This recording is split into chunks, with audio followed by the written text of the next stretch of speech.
1986년 11월 미국 애리조나주에 살고 있던 스미스라는 분이 보석상 주인이었는데 우연히 돌을 전시하는 수석 전시회에 들렀다가 15달러짜리 가격표가 붙어있는 돌멩이 하나를 발견을 하고 깜짝 놀랐습니다.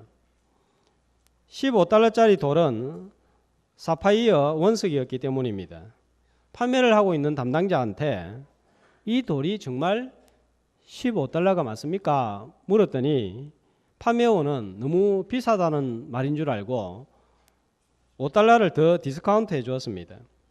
스미스 씨는 두 말도 하지 않고 돌을 10달러에 주고 사와서는 원석을 가공해서 목걸이, 팔찌, 반지를 만들어 팔았는데 자그마치 228만 달러의 돈을 벌었습니다. 보석의 가치를 몰랐던 사람에게 원석은 기껏해야 10달러밖에 되지 않는 돌멩이에 불과했습니다. 그러나 그 가치를 알아보는 사람에게는 보물이고 보석이었습니다. 성도에게 있어서 보석, 보물은 하나님께서 나에게 주신 은혜입니다. 하나님을 모르는 사람들은 자신한테 주어진 좋은 것들, 손에 쥔 것들 우연히 얻었다고 생각합니다. 아니면 자기 수고로 땀을 흘려서 얻었다고 생각합니다. 그렇기 때문에 보석보다 진주보다 더 귀한 하나님을 발견하지 못합니다. 그러나 성도는 자기에게 주어진 것들을 은혜라는 시각으로 보면 입술에서 노래가 나오고 찬송이 나오고 감사가 있습니다.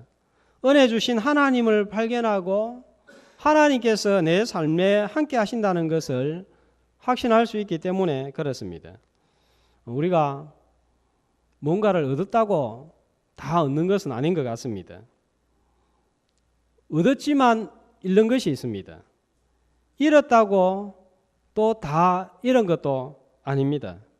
잃었지만 얻는 것이 있습니다. 돈을 잃었지만 믿음을 얻었고 손해를 보았지만 깨달음을 얻었고 사람을 얻는 경우가 있습니다.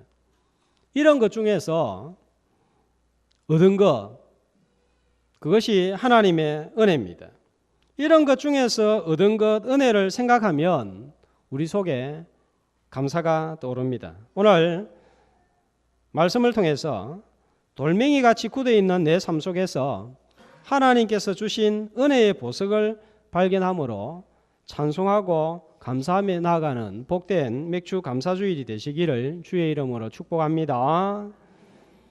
요셉의 삶을 보면 전부 다 잃어버린 것 같은데 발견하는 하나님의 은혜들이 나타납니다. 요셉은 사람이 나쁜 것도 아니고 머리가 나쁜 것도 아니고 누구에게 피해를 준 것도 없습니다. 그런데 이상하게 일이 꼬이고 복잡하고 억울한 삶을 살았습니다. 창세기 37장 3절, 4절, 8절, 11절을 보면 요셉이 당한 일들이 기록이 되어 있습니다. 요셉은 야곱에게 있어서 12명의 아들 중에 11번째 아들입니다. 그렇기 때문에 아버지가 좀 더 챙기면서 옷을 사주었는데 채색 옷을 하나 사입혔습니다. 그랬더니 10명의 형들이 하나같이 요셉을 미워하기 시작했습니다. 채색 옷을 지었더니 그들이 그를 미워하여 또 여기에서 더 나아가서 형님들한테 꾼 꿈이 이상해서 이야기했더니 그 꿈 때문에 더 미워하기 시작했습니다. 점차적으로 미움이 발전해서 시기하기 시작했습니다. 이때 요셉의 나이 불과 17살입니다. 고등학교 2학년입니다.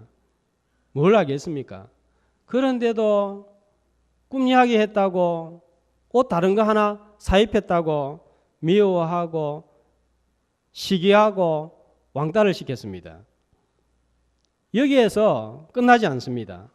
창세기 37장 18절 19절 말씀을 보면 아예 미운 오리 새끼처럼 보기 싫으니까 죽여버리자 이런 마음을 10명의 형들이 품게 된 거예요. 요셉을 멀리서 보고 죽이기를 꾀하여 서로 이르되, 미워하고 시기하는 감정이야 사람이니까 저럴 수 있겠다 싶습니다. 그런데 10명의 형들이 전부 단합해서 동생을 죽여버리자. 이 인간의 탈을 쓴 짐승 같은 마음입니다. 왕따의 미움의 시기에 죽음 당할 정도로 나쁜 짓을 하지 않았습니다. 그런데 요셉은 10대부터 이상하게 인생이 꼬이기 시작한 거예요. 여기서 끝나지 않습니다. 형들이 죽음을 동무하는 과정에서 죽이지 말고 종으로 팔아버리자. 인신매매로 애굽에 팔아버립니다. 자, 이때부터 이제 요셉의 고난은 본격적으로 시작됩니다. 사랑해주던 아버지와 생이별을 합니다. 그럼에도 불구하고 요셉의 이 성실성이 있어서 타양살이 종살이지만 열심히 일했습니다. 요셉으로 말미암아 창세기 39장에 보면 주인의 집이 복을 받는데 밭에서도 집에서도 들에서도 요셉이 손을 대기만 하면 형통하게 되고 복이 임하는 역사가 일어났습니다. 그런데 주인 보디발의 아내가 요셉이 자신을 겁탈하려고 했다고 누명을 씌웁니다. 이 일로 말미암아서 감옥으로 보내집니다. 이런 생활이 13년간 요셉한테 계속해서 일어납니다. 미움과 시기 속에 살아야만 됐고 죽음의 위기야 누명을 써야 되고 감옥살이 13년 이상을 계속해서 보내는 거예요. 자, 이런 요셉의 인생을 보면 감사라는 단어가 전혀 어울리지 않습니다. 원망, 분노, 억울, 절망, 낙담, 포기 같은 단어가 요셉의 인생에 꼭 맞습니다. 요셉의 인생에는 감사할 요소가 전혀 없어 보입니다.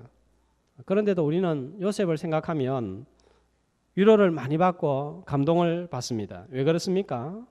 그렇게 꼬인 인생이지만 누구보다도 하나님의 은혜가 요셉의 삶 속에 분명하게 드러나 보이기 때문입니다.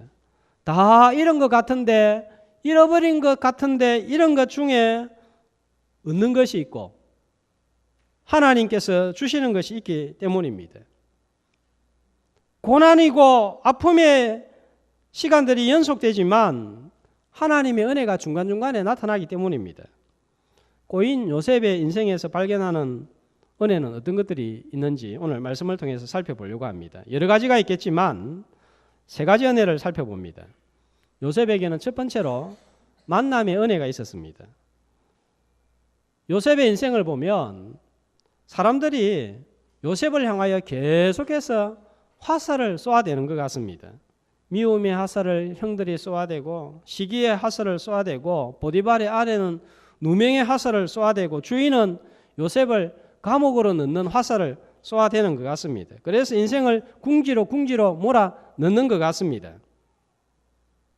이런 요셉의 인생을 가리켜서 창세기 49장 23절은 이렇게 소개하고 있습니다. 활 쏘는 자가 그를 학대하며 적개심을 가지고 그를 쏘았으나, 요셉의 인생, 활을 가지고 사람들이 요셉을 계속해서 쏘아대는 것 같습니다. 사랑해주고 도와주는 사람이 아무도 없어 보입니다. 힘들게 하는 사람밖에는 없어 보입니다. 이런 어려운 삶을 살았던 요셉이 애굽에서 총리까지 오를 수 있게 된 것은 만남의 은혜가 있었기 때문입니다. 다수가 요셉을 싫어하고 화살을 쏘아대었지만 요셉의 인생을 다르게 만든 세 사람이 있었습니다. 한 사람은 아버지였습니다. 형들은 전부 싫어했지만 아버지 야곱은 요셉을 특별히 사랑했습니다. 어머니 라헬이 동생 베냐민을 낳다가 길가에서 죽습니다. 어머니 사랑을 거의 받지 못했습니다. 불쌍합니다. 그러나 아버지 사랑을 많이 받은 거예요. 우리는 이쪽에서 사랑을 못 받으면 못 받은 사랑만 생각하고 나는 사랑을 많이 못 받았다 생각하지만 하나님께서 또 다른 쪽을 통해서 다른 사람을 통해서 사랑을 공급하는데 어머니 사랑을 많이 받지 못했던 요셉은 아버지를 통해서 그 사랑이 공급이 되었고 어린 시절을 견디게 하는 큰 힘이 되었을 것입니다. 감옥에 들어갔습니다. 그러나 감옥에서 술 맡은 관원장을 만나게 됩니다. 이 술 맡은 관원장을 만났기 때문에 나중에 바로 왕 앞에 서게 되는 그런 역사가 일어났습니다. 만약에 잡범들이나 조폭들을 만났다면 요셉은 결코 감옥에서 벗어나지 못했을 것이고 총리의 자리에 오르지도 못했을 것입니다. 그렇기 때문에 이 만남이 얼마나 중요한지 모릅니다. 여러 인생의 만남이 있습니다. 잘못 만나면 인생도 망가지고 길도 꼬이고 비참하게 됩니다. 사람뿐만 아니라 우리가 먹는 음식도 잘 만나야 되는 것 같아요. 최근에 김승민이라는 남자 배우가 자살했다는 소식을 들었습니다. 자꾸 연예인들이 뭐가 일이 안 되면 자살을 해버리는 것이 꼭 유행처럼 번지는 것 같아서 많이 안타깝습니다. 잘생기고 인기를 누렸던 사람입니다. 아내는 치과 의사였습니다. 세상적으로 보면 별로 부족한 것이 없어 보입니다. 그런데 왜 자살을 했을까? 기사를 읽어보니까 우울증이 원인이었다고 합니다. 그러면 언제부터 우울증이 시작이 되었는가? 마약을 입에 대면서부터 우울증이 오기 시작했고 우울증을 오래 앓다가 인생이 이렇게 파탄이 났습니다. 아무리 좋은 것이라도 내 몸에 맞지 아니하면 거절할 줄 알아야 됩니다. 다니엘 1장에 보면 다니엘한테 왕궁에서 제일 좋은 음식이 제공됩니다. 그러나 다니엘은 그것을 거절했습니다. 술, 담배, 죄는 아니지만 술, 담배 하시는 분들 가운데 교회 나오시면서도 그렇게 하실 수 있습니다. 혹시라도 길가에서 담배를 가지고 있다고 저를 만나면 당황하지 마시고 저는 그럴 수 있다고 충분히 생각을 합니다. 그런다고 해서 왜 담배 피우나 이렇게 전혀 생각하지 않습니다. 아, 저분이 아직까지 담배를 못 끊었구나. 앞으로 끊겠지 이렇게 생각합니다. 절대 당황하지 마시고 그거 가지고 있다가 호주머니에 넣든지 이렇게 아랫주머니에 넣든지 이렇게 하지 마시고 절대 제 이상하게 생각 안 합니다. 괜찮습니다. 그러나 그것이 몸을 망치고 술을 마시다 보면 어두운 곳 음지로 가게 되는 거예요. 어제는 제가 저녁에 운동을 하고 한참 한 시간을 걷고 이렇게 라브랜드 근처에 오니까 한 50대 중반에 이 남자, 여자, 아저씨, 아줌마가 저 3층에서 이 밥을 먹었는지 뭘 먹었는지 내려오는데 분명히 술을 드셨어요. 두 분이 비틀비틀하면서 내려오는데 바라보는 제가 너무너무 불안한 거예요. 아니 3층에서 계단에서 내려오는데 정상적으로 내려오다고 해도 계단 잘못 헛디디면 다리 부러지고 병원 가서 수술해야 되는데 술을 먹은 두 분이 무슨 고개를 부리는 것도 아니고 비틀비틀하면서 내려오는데 제 마음이 너무 불안한 거예요. 올라가서 잡아줄 수도 없고 그러다가 쿵 하고 넘어지면 자신만 불행해지는 게 아니라 옆에 있는 가족도 이웃도 힘들게 되는 거예요. 성폭행, 교통사고, 폭력사태 상당 부분이 술과 관련이 있습니다. 사람은 좋은데 술 마시면 짐승이 된다 하는 말을 듣습니다. 음식이든 사람이든 잘못된 만남은 피하는 것이 지혜롭습니다. 그러나 좋은 만남은 인생을 새롭게 하고 꼬인 것을 풀리게 만듭니다. 요셉의 인생이 복잡하고 꼬이게 되고 다치게 된 것은 잘못된 만남 때문이었습니다. 그러나 요셉의 인생이 풀리고 열리고 새롭게 된 것도 좋은 만남 때문이었습니다. 돌아보면 내한테 아픔을 주고 상처도 주는 만남이 있었지만 위로 주고 도와주는 만남도 있었습니다. 모든 사람이 다 좋은 건 아니에요. 그러나 내 옆에 한두 사람 위로할 수 있고 도와주고 나를 사랑해 주는 사람이 있으면 그것 때문에 감사할 줄 알아야 됩니다. 요셉의 인생을 보면 절대 다수는 요셉을 향해서 화살을 쏘아댔습니다. 그런데 아버지하고 술 맡은 관원장 그 두 사람이에요. 그리고 바로 왕 세 사람입니다. 그 세 사람을 통해서 요셉의 인생이 완전히 달라지는 거예요. 어떤 만남의 은혜가 있었습니까? 그것 때문에 감사할 줄 알아야 되는 거예요. 전도할 때도 사람을 잘 만나야 됩니다. 아무리 전도하고 친절을 베풀어도 욕을 하는 사람을 만나고 거부하는 사람을 만나면 전도할 수 없습니다. 그러나 한마디를 했는데도 반응을 보이고 교회로 오려고 하는 사람이 있습니다. 쉽게 전도할 수 있습니다. 그렇기 때문에 전도를 하든지 한날 한날을 살아가든지 직장생활을 하든지 자녀들이 군생활을 하든지 좋은 만남을 위해서 기도해야 됩니다. 내가 좋은 만남의 사람이 되도록도 기도해야 됩니다. 나 때문에 상처받고 고통받고 시험받고 실족하는 사람이 되지 말고 행복하고 내 때문에 위로받고 희망을 찾고 도움을 주는 사람이 되어서 하나님의 은혜를 전달하는 성도들이 되시기를 주의 이름으로 축복합니다. 요셉의 삶 가운데 나타난 두 번째 하나님의 은혜는 잊어버리고 기억하는 은혜입니다. 다수의 만남이 잘못되었습니다. 그러나 한 사람 술 맡은 관원장을 통해서 총리가 되는 그런 기회가 옵니다.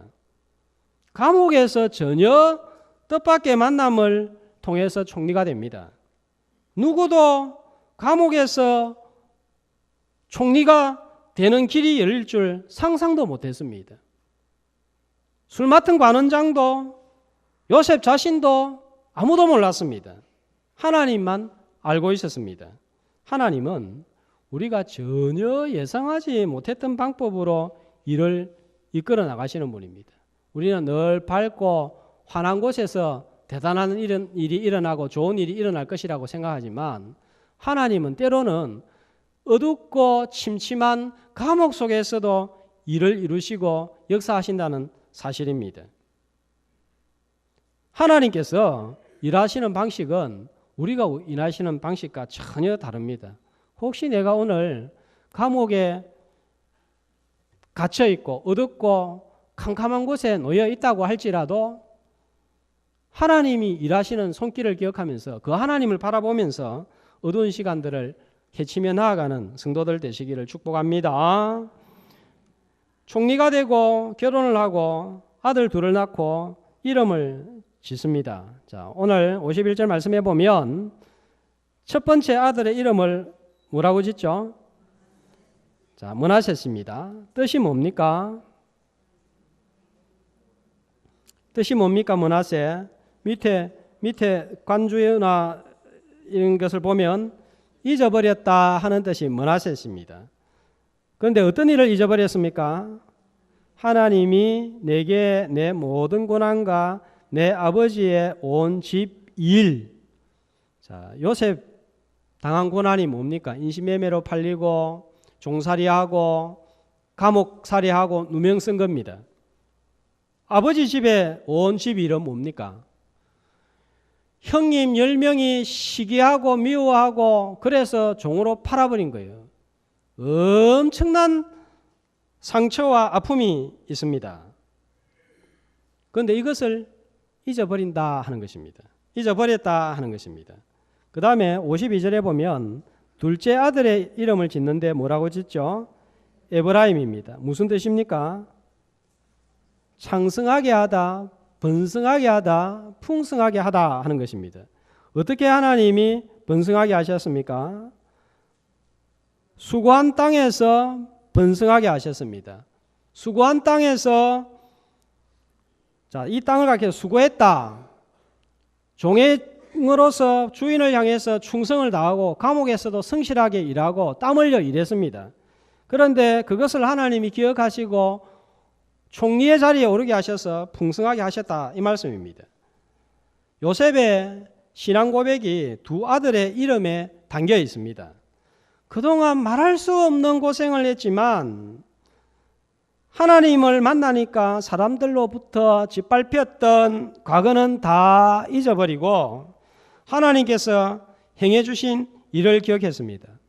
아브라함, 이삭, 야곱을 살펴보면 하나님께서 때때로 직접 나타나셔서 환상도 보여주시고 말씀으로 계시해 주셨습니다. 그러나 요셉은 단 한 번도 하나님께서 직접 나타나신 적이 없습니다. 그렇지만 요셉은 누구보다도 하나님이 함께 하셨다는 사실이 분명하게 드러납니다. 사람이 행한 일은 다 잊어버리고 하나님께서 행하신 일만 기억했기 때문입니다. 자, 이것이 능력이고 은혜입니다. 하나님께서 우리 사람들한테 뇌에 두 가지 놀라운 기능을 주셨는데 한 가지는 잊어버리게 하는 거예요. 한 가지는 기억하게 하는 거예요. 그런데 우리는 어떻게 합니까? 거꾸로 합니다. 기억해야 될 것은 잊어버립니다. 남들한테 돈 빌린 거 반드시 기억해야 되는데 10,000원짜리 빌리고 5,000원짜리 빌린 거 어떻게 그렇게 쉽게 잊어버리는지 모릅니다. 그런데 잊어버려야 될 것은 기억합니다. 어릴 때에 엄마한테 맞았던 거, 또 돈 훔친 거, 걸린 거, 선생님한테 공부 못한다고 손든 거, 이런 것들은 평생 잊어버리지 않고 삽니다. 은혜는 물에 떠내려 보내고 원수는 마음에 생깁니다. 한은 쌓고 호의는 버립니다. 이 병만극한 사람이 되는 거예요. 지난 6월 25일은 6.25 전쟁이 발발한 지 66주년이 되는 날입니다. 지나갔지만 또 국가와 관련해서 함께 또 새기는 이 시간이 되면 좋겠습니다. 6.25 전쟁이 일어나서 이 좁은 땅에 전쟁이 끝나고 나니까 남는 것은 상처와 가난과 슬픔과 눈물과 통곡과 한밖에 없었습니다.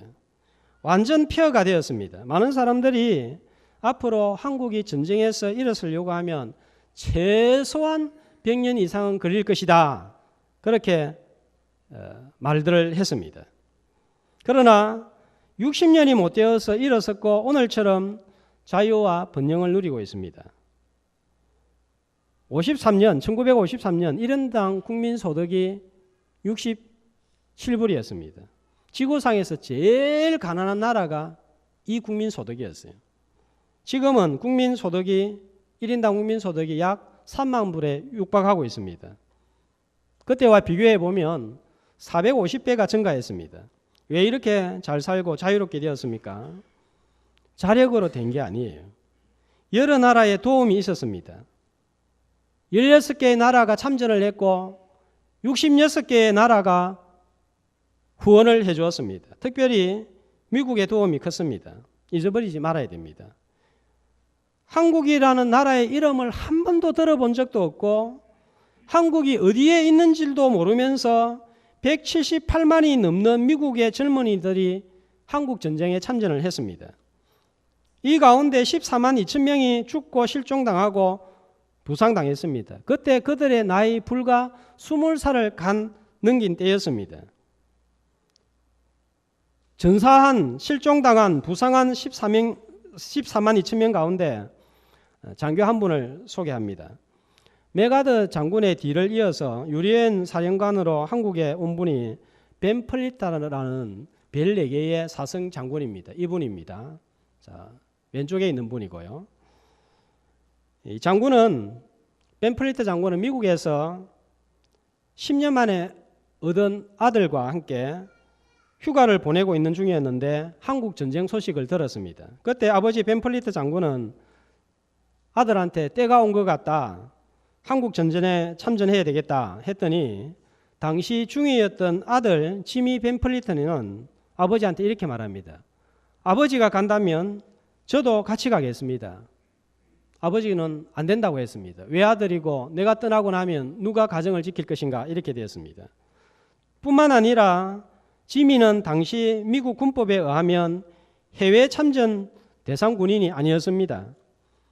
그러나 아버지와 주변의 만류에도 불구하고 지미 벤 플리턴은 한국전에 참전할 수 있도록 미군의 탄원서를 제출해서 1952년 3월 공군 조종사로 한국전에 참전을 하게 됩니다. 사선을 넘나드는 전투가 계속됩니다. 죽음을 오고 가는 이런 전쟁 속에서 지미 벤필러트가 어머니에게 보낸 편지를 읽어보면 가슴이 뭉클하고 눈시울이 뜨거워집니다. 어머니의 눈물이 이 편지를 적시지 않았으면 합니다. 어머니, 저를 위해서 기도하지 마시고 위급한 상황에서 조국을 수호하기 위해 소집된 제 승무원들을 위해서 기도해 주십시오. 그들 중에는 무사히 돌아오기만을 기다리는 아내가 있는 사람도 있고 아직 가정을 이루지 못한 사람도 있습니다. 저는 최선을 다할 것입니다. 사랑하는 지미가. 이때 장군의 아들 지미에게도 갓 태어난 아들이 있었습니다. 그리고는 소련의 미거기 전투기와 중국의 전투기가 날아다니는 가장 위험한 전투지역인 북한의 순천 하늘을 단독으로 날아가서 폭격지를 찾다가 레이더망에서 사라졌습니다. 그날은 안개가 많이 끼어서 돌아오라는 명령을 내렸지만 한 번만 더 폭격지를 찾아보겠습니다 하고 찾아보다가 더 이상 소식이 들려지지 않습니다. 그리고 지금까지 시신을 찾지 못하고 있습니다. 미군들이 시신만 원이라도 찾아야 된다고 수색대를 보내려고 했지만 아버지 벤플리트 장군이 그 지역은 너무 위험하기 때문에 수색대를 보내면 다른 군인들이 죽을 수 있다 그렇게 말하면서 수색을 중단하도록 군에 요청을 하고 중단을 하게 됩니다. 이렇게 참전한 미군이 한둘이 아니에요. 아이젠하워 대통령의 아들도 참전을 했습니다. 만약에 아이젠하워 대통령의 아들이 포로가 되면 전쟁에 큰 영향을 미칠 수 있기 때문에 만약에 포로가 되면 나는 자살하겠습니다. 그런 조건으로 이 전쟁에 참전을 했습니다. 한국전에 미국 장성 142명의 아들이 참전해서 35명이 부상당하고 실종당하고 사망을 했습니다. 오늘 우리가 자유를 누리고 편안하게 이렇게 살 수 있게 된 것들은 이런 분들의 큰 희생이 있었기 때문입니다. 잊어버리지 말아야 됩니다. 이런 분들을 보면 정말 예수님의 사랑을, 예수님의 헌신을 보게 합니다. 그런데 이런 도움과 은혜는 잊어버리고 침략한 북한 공산주의를 두둔하는 사람이 아직도 우리나라에 있습니다. 잊어버릴 것은 기억하고 기억할 것은 잊어버리니까 사람이 이상하게 되는 거예요. 자꾸 국가가 우리한테 뭘 해주느냐 불평하는 사람들이 있습니다. 이런 사람들 보면 또 세금은 안 내려고 막 이리저리 피해 다니는 사람들이 많습니다. 많은 사람들이 국가를 위해서 세금 내고 헌신한 것보다 더 많은 혜택을 받아 누리고 있습니다. 국가가 있기 때문에 우리가 이렇게 편하게 예배 드릴 수 있는 거예요. 국가가 해준 것을 기억해야 됩니다. 교회도 마찬가지입니다. 교회에 오만과 불평이 있는 사람들 보면 교회가 나를 위해서 뭘 해주는가만 생각합니다. 내가 교회를 위해서 뭘 하고 있는지는 생각하지 않습니다. 교회가 해준 것은 다 잊어버리고 교회가 잘못하는 거 못하는 것만 기억하고 있습니다. 부부 싸움이 크게 벌어지는 이유도 보면 지나간 것, 잊어버려야 될 것을 자꾸 말하고 기억하기 때문일 것입니다. 결혼하면서 반지 안 해준 거, 집 살 때, 집 얻을 때 시댁에서 한 푼도 안 도와준 거, 부부 싸움만 하면 그 이야기 하니까 처음에는 조금 하기 시작했다가 나중에 집안 전쟁이 세계 전쟁으로 벌어지게 되는 거예요. 하나님은 이사야 43장 18절 25절 보면 우리의 과거를 잊어버리기를 원하십니다. 한 목소리로 너희는 이전 일을 기억하지 말며 옛날 일을 생각하지 말라. 나 곧 나는 나를 위하여 내 허물을 도말하는 자니 내 죄를 기억하지 아니하리라. 하나님은 지나간 우리의 실수, 허물, 죄를 잊어버리기를 원합니다. 기억하지 않기를 원합니다. 하나님도 잊어버리기를 원하는데 자꾸 나는 기억하려고 하는 거예요. 하나님께서 기억하기를 원하는 것은 이전에 잘못했던 거, 실수했던 거, 그게 아니라 십자가의 은혜를 기억하기를 원하는 거예요. 누가 자꾸 안 좋은 일만 기억하게 만들고 그래서 우리를 참소하고 정죄하고 죄에서 자유함을 누리지 못하게 하는가 하면 마귀가 그 일을 합니다. 하나님의 은혜는 잊어버리게 하는 거예요. 요셉이 과거를 다 기억했다면 스트레스를 받아서 암에 걸려 죽었을 것입니다. 총리에 결코 오르지 못했을 것입니다. 잊어버리는 거 요셉에게 주신 하나님의 은혜입니다. 이 은혜를 받아야 됩니다. 그런데 우리는 잊어버릴 것은 기억하고 기억할 것은 잊어버립니다. 지나간 과거 죄는 잊어버리고 새롭게 하시는 십자가 은혜 기억하고 나아가는 이 시간이 되시기를 축복합니다. 자, 요셉이 받은 세 번째 은혜는 해석하는 능력입니다. 잊을 것은 잊고 하나님이 주신 은혜를 기억하는 사람은 인생을 바르게 해석할 수 있습니다. 요셉은 형제들 때문에 주인의 아내 때문에 죽을 고생을 했습니다. 그러나 요셉은 누구에게도 원한을 품지도 않았고 복수하지도 않았습니다. 이렇게 된 것이 전부 다 하나님께서 행하신 일이다, 이런 해석을 내렸기 때문입니다. 창세기 45장 8절과 50장 19절 20절을 읽어보면 요셉의 자신에 대한 인생 해석을 이렇게 합니다. 한 목소리로 나를 이리로 보낸 자 당신들이 아니요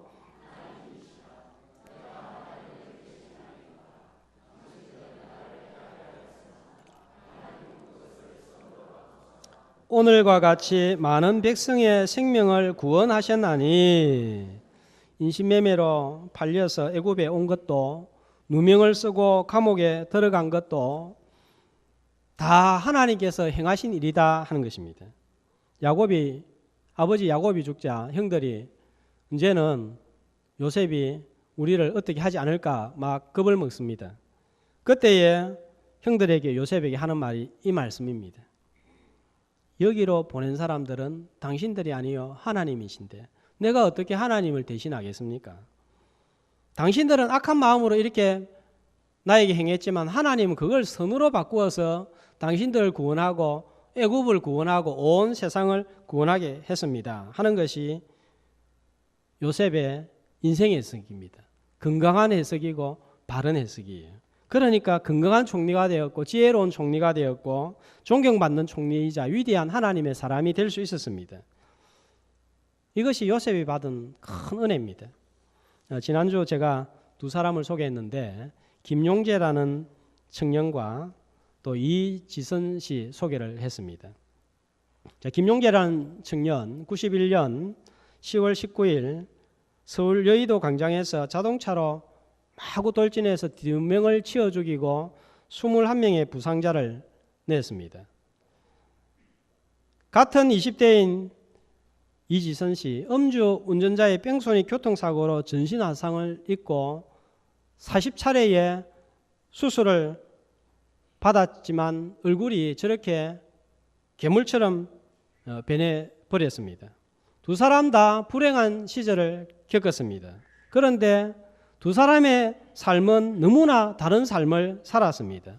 한 사람은 묻지마 살인자가 되어서 어떻게 살인을 하게 되었는지 살인 현장에서 진술을 하는 모습입니다. 이 김용재라는 청년 또 이지선 씨 둘 다 불행한 일들을 겪었습니다. 그러나 한 사람은 살인자가 되었고 한 사람은 자기보다 더 어려운 처지에 놓인 사람을 돕기 위해서 미국에서 장애인 분야에서 박사학위를 받고 다시 삶이 주어진다면 이전으로 돌아가고 싶지는 않습니다. 고난의 끝에는 항상 보물이 숨겨져 있는 것 같습니다 하는 아름다운 고백을 남겼습니다. 왜 이렇게 두 사람이 다른 인생을 살게 되었을까요? 인생 해석의 차이입니다. 김용재는 자기가 잘못된 것이 전부 다 사람들의 탓이라고 생각했습니다. 모두가 즐겁게 사는데 왜 나만 이렇게 불행한 거야? 왜 이렇게 나는 복이 없는 거야? 더러운 세상 때문이야. 부모 잘 만난 놈들만 위해주고 잘 살게 해주는 썩어 빠진 세상 때문이야. 눈 좀 나쁘다고 무시하고 괄시하고 천대하는 세상 사람들 다 죽여버려야지. 그리고 사장의 자동차 키를 훔치고 자동차를 훔쳐서 저런 사건을 냈습니다. 전부 다 안 좋은 것만 기억하니까 인생을 바라보는 시각도 해석도 묻지마 살인자로 전락하고 말았습니다. 그런데 이지선 씨의 해석은 처음에는 같이 원망하고 불평을 했습니다. 왜 오빠한테 나를 불 속에서 건져주었느냐고, 그냥 죽게 내버려 두지 왜 이렇게 괴물처럼 살게 만들었냐고 원망했지만, 살아계신 하나님을 알고 믿고 만나고 하나님이 살아계신다면 우연히 일어나는 것은 아무것도 없는데, 분명히 이 사고 속에서도 하나님이 뜻이 있지 않을까, 그 뜻이 무엇일까 묻다가 고민하다가 나 같은 어려운 처지에 놓인 사람들, 내보다 더 어려운 처지에 놓인 사람들을 위해서 이해하고 공감하고 그 사람들을 위해서 살려고 한 하나님의 뜻이겠지, 그렇게 생각하고 박사학위를 받고 정상인보다 아름다운 인생을 살고 있습니다. 우리에게 발생한 사건보다 더 중요한 것은 그 사건을 해석하는 능력입니다. 예레미야 애가 3장 33절 말씀에 보면 하나님의 본심이 이렇게 나와 있습니다. 한 목소리로 주께서 인생으로 고생하게 하시며 근심하게 하심은 본심이 아니시로다. 하나님이 우리가 고생하고 걱정 근심 가운데 살게 하는 것이 하나님의 원래 마음이 아니라는 말이에요. 이스라엘 백성들에게 광야를 주신 이유는 망하게 하려고 고생시키려고 그 광야에 이스라엘 백성들을 두지 않았습니다. 신명기 8장 16절 말씀을 보시면 이스라엘 백성들을 광야에 있게 하신 이유를 이렇게 밝히고 있습니다. 한 목소리로 만나를 광야에서 내게 먹이셨나니 이는 다 너를 낮추시며 너를 시험하사 마침내 내게 복을 주려 하심이었느니라. 마침내 뭐 하시려고요? 복을 주게 하시기 위함입니다.